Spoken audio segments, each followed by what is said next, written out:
स्वागत है guys take channel पे। तो भाई CMF2 Pro को टेस्ट करते हुए 1 महीने के आसपास मेरे को हो चुका है और आज आपको डिटेल्ड में बताने वाला हूँ कि भाई इस फोन में दम कितना है और क्या 17,000 रुपीज इस फोन पे खर्च करना वर्थ इट है कि नहीं है। तो डिवाइस पे लेके चलता हूँ, सारी चीजें एक एक करके दिखाता हूँ। परफॉर्मेंस हो गई, बैटरी लाइफ हो गई, कैमरा क्वालिटी है, टेलीफोटो लेंस 2x पे जूम हो जाता है, वो कैसा है, मेरे को भी ओवरऑल परफॉर्मेंस कैसा लगा, सारी चीजें एक करके बताने वाला हूँ। आप उससे फिर सेटिस्फाई हो जाओ तो भाई ले लेना, नहीं हो तो भाई बहुत सारे मार्केट में डिवाइस भी लॉन्च होने वाले हैं 20 से 22,000 रुपीज के आसपास के। मेरे हिसाब से वो devices much better value for money हो जाते हैं। ठीक है, तो चलो आपको डिवाइस पे लेके चलता हूँ, सारी चीजें दिखाता हूँ, फिर आप मुझे बताना कमेंट सेक्शन में क्या आप CMF2 Pro खरीदने वाले हो कि नहीं खरीदने वाले हो। तो ये सामने देख रहे होंगे आप CMF2 Pro। इंटरेस्टिंग डिवाइस है, काफी सारी चीजें अच्छी भी हैं और कुछ चीजें मेरे को बेकार भी लगी, बताने वाला हूँ। इवन दोस्तों आपको टेलीफोटो लेंस मिलता है, बट भाई क्या मतलब टेलीफोटो लेंस वगैरह का जब किसी भी लेंस में आपके पास OIS नहीं है। रात के टाइम पे यदि आप वीडियोस वगैरह बनाते हो, एकदम शेकी वीडियोस आते हैं और फोटोज वगैरह खींचते हो तो बहुत ग्रेन्स आते हैं। तो कौन बताएगा भाई सच्चाई बट है सच्चाई इस डिवाइस की। ठीक है, सारी चीज़ें बुरी नहीं है, एक करके पहले हम अच्छी चीज़ों के बारे में बात करेंगे, फिर हम बेकार चीज़ों के बारे में बात करेंगे। तो भाई सबसे पहले ये जो डिवाइस है, इसका जो डिस्प्ले है वो बहुत प्यारा लगा मेरे को, मतलब प्राइस रेंज के हिसाब से 120 हर्ट्ज का सुपर एमोलेड का डिस्प्ले। इवन दो बेजल्स ज़्यादा है प्राइस रेंज के हिसाब से देखा जाए, बट भाई डिस्प्ले का परफॉर्मेंस अच्छा है। टच सैम्पलिंग रेट भी मेरे को काफ़ी अच्छी लगी। ठीक है भाई, दूसरी चीज़ इसका जो सॉफ्टवेयर है, क्योंकि इसमें लगा हुआ है नथिंग का लगा हुआ तो प्रोसेसर है, जो इनका ऑप्टिमाइजेशन है नथिंग का जो सॉफ्टवेयर है वो काफ़ी बढ़िया है। इसके अंदर सारी की सारी एप्लीकेशन बटर स्मूथ है, आपको वहाँ पे हैंग और लैग के इश्यूज नहीं दिखने वाले। यदि आप सैमसंग के कुछ डिवाइस आप लोगे ना, इसी प्राइस रेंज के आसपास आते हैं, उनमें आपको हैंग लैग के इश्यूज देखने को मिल जाते हैं, बट आपको इस डिवाइस के अंदर वो चीज़ आपको देखने को नहीं मिलेगी। ब्लोटवेयर फ्री एक्सपीरियंस है, कोई भी कचरे वाली एप्लीकेशंस नहीं है, हॉट ऐप्स हॉट गेम्स वगैरह, और आपका जो डिवाइस है ना वो हैंग और लैग नहीं करता एटलीस्ट। तो ये चीज़ मेरे को बढ़िया लगी। और दूसरी चीज़ मेरे को बढ़िया लगी इस डिवाइस के अंदर जो बैटरी लाइफ है, इसमें आपको 5000 mAh की बैटरी मिलती है और आप एवरेज यूज़ करोगे ना, आपका फ़ोन आराम से 7-7.5 घंटे ये स्क्रीन ऑन टाइम निकाल देगा, यदि आप सिर्फ 5G भी चलाते हो। तो भाई ये मैं शॉक हो गया था, क्योंकि भाई आजकल मार्केट में बहुत सारे डिवाइसेस हैं जो 5000 mAh बैटरी के साथ इतना स्क्रीन ऑन टाइम नहीं निकाल पाते, बट ये निकाल पा रहा है। तो भाई इन्होंने ऑप्टिमाइजेशन अच्छा किया Dimensity 7300 अल्ट्रा के साथ। तो बैटरी लाइफ मक्खन है, बिंदास है, बढ़िया चलता है डिवाइस, हैंग और लैग नहीं करता है प्राइस रेंज के हिसाब से, यदि आप नॉर्मल टास्क चलाते हो तो। इसका जो बेजललेस डिस्प्ले तो मैं नहीं बोलूँगा, बट इसका 120 हर्ट्ज का जो रिफ्रेश रेट का सुपर एमोलेड डिस्प्ले है वो काफ़ी शानदार है, काबिल तारीफ है। तो ये कुछ चीज़ें हैं जो मेरे को पसंद आई, जो कि इसमें अच्छी थी। भाई सबसे अब बुरी चीज़ों के बारे में बात कर लेते हैं।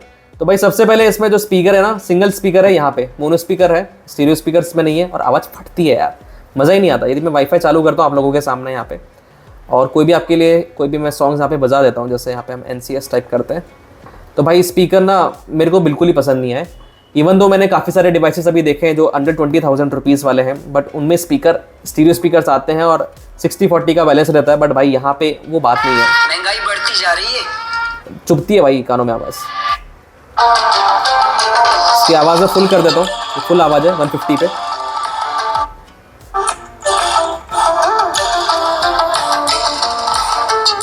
यदि आप कंटेंट वॉचिंग वगैरह करोगे ना, क्लासेस वगैरह अटेंड करते हो, तो आपको वो फील होने वाला है। यदि आपने स्टीरियो स्पीकर्स वाले फ़ोन चलाए हुए हैं ना, तो भाई यहाँ पे आपको मज़ा नहीं आएगा। ठीक है भाई, नाम का स्पीकर दे दिया, चलो ठीक है भाई, काम चल जाएगा। अब उसके बाद भाई गेमिंग करने जाते हो ना, ये फ़ोन बिल्कुल हक देता है, आपको मज़ा नहीं आएगा। FPS स्किप मारता है, आपको जो ग्राफिक्स क्वालिटी है लो रखनी पड़ेगी, तब जाके आप सही तरीके से COD जैसे गेम खेल पाओगे। तो भाई हाँ, मज़ा नहीं आया मेरे को, और ये चीज़ मेरे को बेंचमार्क से भी देखने को मिली। अब इसका बेंचमार्क देखो 6,76,000 के आसपास आता है, बट GP का स्कोर बहुत ही कम है, 1,50,000 के आसपास। तो भाई वहाँ पे कुछ खास परफॉर्मेंस है नहीं। तो भाई जिनको गेम्स वगैरह खेलने हैं ना, तो भाई वो डिसअपॉइंट होने वाले हैं इस फोन में, उनको मज़ा नहीं आने वाला। गेम्स चलेंगे नो डाउट, बट भाई उनको डिसअपॉइंट देखने को मिलेगा, तो ये ध्यान रखना। और यदि आप बेंचमार्क्स की बात करोगे 3D मार्क वगैरह के, तो भाई वहाँ पे आपको जो रिजल्ट्स है वो बहुत अच्छे देखने को मिलेंगे। एक तो आपका स्टेबिलिटी स्कोर बहुत अच्छा है, even though best loop score और लोएस्ट लूप स्कोर काफ़ी कम आएगा, क्योंकि भाई प्रोसेसर में इतनी जान है नहीं, तो गेमिंग वगैरह ज़्यादा उम्मीद रखना मत। ठीक है, FPS आप देखो 4 FPS है, 6 FPS, बहुत ही मरे मेरे को FPS मिल रहे थे, और मेरे को FPS ने स्किप होते हुए भी दिखे, जैसे COD के अंदर दिखे, BGMI के अंदर दिखे, तो भाई वो मेरे को मज़ा नहीं आया उसके अंदर। तो गेमिंग के लिए बिल्कुल नहीं है। प्लस इसमें UFS 2.2 का स्टोरेज है, बिल्कुल ही घटिया है। अब भैया कोई कैमरा सैंपल दिखाता हूँ, मैंने इसमें रिकॉर्ड कर दिया स्क्रीन को। ठीक है, तो आपको समझ में आएगा कैमरा की मैं बात क्यों कर रहा हूँ, क्योंकि आप सिर्फ एक ही कैमरे से 4K 30 FPS में वीडियो रिकॉर्डिंग कर सकते हो, बाकी फ्रंट कैमरा ओनली 1080p ही सपोर्ट करता है, तो ये ध्यान रखना। ठीक है, और यदि आपको अल्ट्रा वाइड से शूट करना है तो आपको 1080p 30 FPS में ही वीडियो शूट करने पड़ेंगे, तो ये भी इसकी रिस्ट्रिक्शन है। बाकी आप ये सैंपल देखो और मुझे बताना भाई कैसे लग रहा है आपको ये सैंपल। तो गाइस यहाँ पे मैं वीडियो मोड में करता हूँ और मैं यहाँ पे रिकॉर्ड करूँगा 4K 30 FPS में, और रिकॉर्ड इसको स्टार्ट कर देता हूँ, 2x पे जाता हूँ। ठीक है, तो यहाँ पे आप क्वालिटी देखो, ठीक ठाक है, ज़्यादा फट तो नहीं रही है, लेकिन जूम करोगे तो कुछ काम का नहीं है। वीडियो में 4K 30 FPS 6x तक ये जूम कर सकता है, और रात के टाइम पे आपको बहुत मच्छर नज़र आएंगे। आपको जो फुटेज है एकदम ग्रेनी नज़र आएगी यदि आप इसको जूम करके लेते हो तो भाई 2x ठीक ठाक है, बट उसके बाद यदि आप जूम करोगे तो कुछ काम का है नहीं। प्लस ये 4K 30 FPS से सपोर्ट करता है पीछे बैक कैमरा के साइड के अंदर, और वहाँ पे भी आप सिर्फ 2x तक ही जूम कर पाओगे, जितना कुछ खास है नहीं। यदि आप वाइड कैमरा से लेना चाह रहे हो वीडियो तो भाई आपको इसको 1080p 30 FPS पे स्विच करना पड़ेगा, तब जाके आप अल्ट्रा वाइड वाला जो कैमरा है 0.6 वाला वो आप यूज़ कर पाओगे। बट इसकी क्वालिटी बहुत ही रद्दड़ है, आप सामने देखो बहुत ही बकवास। यदि आप लेंस स्विचिंग करोगे आपको समझ में आ जाएगा कितना बेकार है। अब वीडियो सेक्शन के अंदर आप लेंस स्विचिंग कर सकते हो, उससे आपको कोई दिक्कत, मैं वीडियो रिकॉर्डिंग कर सकता हूँ यहाँ पे, बट उसके लिए लेंस स्विचिंग के लिए आपको 1080p 30 FPS पे शूट करना पड़ेगा, तो जो को बिल्कुल पसंद नहीं है। अब फोटो सेक्शन पर आते हैं भाई। फोटो सेक्शन में यदि मैं यहाँ पे 2x पे आपके सामने एक फोटो खींचता हूँ, अब क्योंकि आपको कोई भी OIS देखने को नहीं मिलता तो भाई ज़्यादा उम्मीदें मत रखना। ये एनालाइज करता है, प्रोसेस करता है, AI से सही करने की कोशिश करता है, बट भाई फोटोज इतनी अच्छी नहीं आती। आप सामने देखो जो प्रोसेसिंग है, OIS मिसिंग है तो भाई बहुत अजीब सी शेकी सी पिक्चर आती है, ठीक है। ये तो मैं 2x की बात कर रहा हूँ, और यदि मैं और फर्दर जूम करने की बात करूँ यहाँ पे मैं और जूम कर सकता हूँ, लाइक 5x पे फोटो आपके सामने खींचता हूँ, तो इसको हम 5x पे लेके जाते हैं और यहाँ पे मैं एक फोटो खींच सकता हूँ, ठीक है। इसके बाद आप सामने देखो उसको थोड़ा इनहेंस करने की कोशिश कर रहा है, इनहेंस करने के बाद जो डिटेल्स है वो इतनी अच्छी है नहीं, OIS नहीं है वो साफ समझ में आ रहा है। आप लाइट्स देखो यहाँ पे किस तरीके से डिस्टॉर्ट हो रही है, तो भाई OIS इनको देना चाहिए था। तो कैमरा दिन के टाइम में आपको सही फोटोज निकाल के दे देगा, यदि आप थोड़ा बहुत अपने हाथ को शेक भी कर रहे हो ना तो वहाँ पे थोड़ा बहुत एडजस्ट कर लेता है, बट रात के टाइम में ना भाई आप ज़्यादा फ़ोन को यूज़ नहीं कर पाओगे फोटोज़ वगैरह खींचने के लिए भी। इवन तो आप इसमें जूम कर सकते हो, यदि हाईएस्ट जूम में देखो तो यहाँ पे आपको 20x से देखने को मिलता है, बट भाई वो OIS नहीं है ना, बहुत ही बेकार आपकी फोटो आने वाली है, आपको मज़ा भी नहीं आएगा, ठीक है। बाकी ह्यूमन सब्जेक्ट्स वगैरह पे सही काम करता है, कई बार कलर सैचुरेशन वगैरह जो है वो ठीक रखता है, बट डिटेल्स वगैरह बड़ी अजीब सी कर देता है, वो मैंने चीज़ इसमें देखी है। बट ओवरऑल कैमरा के मैं बोलूँगा प्राइस रेंज के हिसाब से इन्होंने टेलीफोटो लेंस दिया है जो कि मैं बोलूँगा ठीक ठाक है, बट बहुत अच्छा नहीं बोलूँगा प्राइस रेंज के हिसाब से। पहले 17,000 रुपीज़ का है, सैमसंग के काफ़ी सारे फ़ोन आते हैं M सीरीज़ वाले, आई थिंक उनका भी जो परफॉर्मेंस है मच बेटर है, क्योंकि उसमें OIS देखने को मिलता था। बाकी आप मुझे बताओ कि आपको सैम्पल्स कैसा लगा।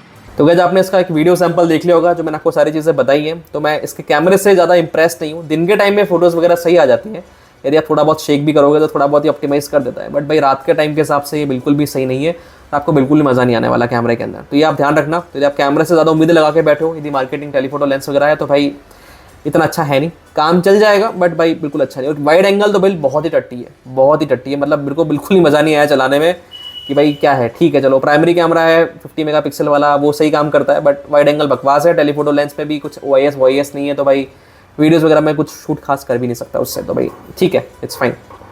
तो ओवरऑल ये फ़ोन मेरे को कैसा लग रहा है 1 महीने बाद यूज़ करने के बाद? तो भाई देखो, नेटवर्क कनेक्टिविटी में मेरे को कोई भी दिक्कत देखने को इस डिवाइस में मिली नहीं, तो वहाँ पे कोई प्रॉब्लम है नहीं। पॉलीकार्बोनेट बिल्ट है, वेट भी ठीक ठाक है, आई थिंक 200 ग्राम के आसपास होगा, तो वहाँ पे मेरे को ज़्यादा भारी लगता नहीं है। तो भाई जिन लोगों को एक ऐसा फ़ोन चाहिए जहाँ पे उनको कोई भी ब्लोटवेयर देखने को ना मिले, पिक्सल जैसा एक्सपीरियंस मिले, 17,000 के आसपास मिल जाए, वो हैंग भी ना करे, लैग भी ना करे, स्क्रीन 120 हर्ट्ज की रिफ्रेश रेट के साथ मिल जाए, प्रोसेसर पावरफुल नहीं हो चलेगा, गेमिंग उनको नहीं करनी हो चलेगा, कैमरा में सेक्रीफाइस चलेगा, स्टीरियो स्पीकर्स में सेक्रीफाइस चलेगा, ठीक है।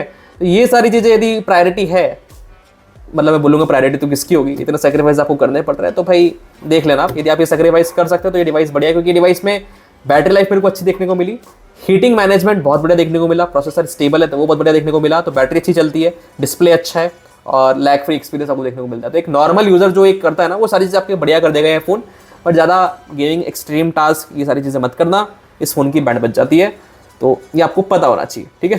तो ओवरऑल आपको समझ में आ गया होगा कि ये फ़ोन किन लोगों के लिए है, जिनको बैटरी लाइफ अच्छी चाहिए, डिस्प्ले अच्छा चाहिए, लैग फ्री एक्सपीरियंस चाहिए, ब्लोटवेयर नहीं चाहिए, और जिनको कम पावरफुल प्रोसेसर से काम चल जाता है, UFS 2.2 से फ़र्क नहीं पड़ता, मोनो स्पीकर में काम हो जाता है और गेम्स उनको खेलने नहीं है, तो भाई उन लोगों के लिए ये फ़ोन एकदम परफेक्ट हो जाता है। बट जिन लोगों के लिए ये सारी चीज़ें और भी मैटर करती है, तो भाई उन लोगों के लिए मैं फ़ोन नहीं बोलूँगा, ठीक है। तो आपको ओवरऑल अभी कहानी समझ में आ गई होगी, पिक्चर समझ में आ गई होगी, ये फ़ोन कैसा है।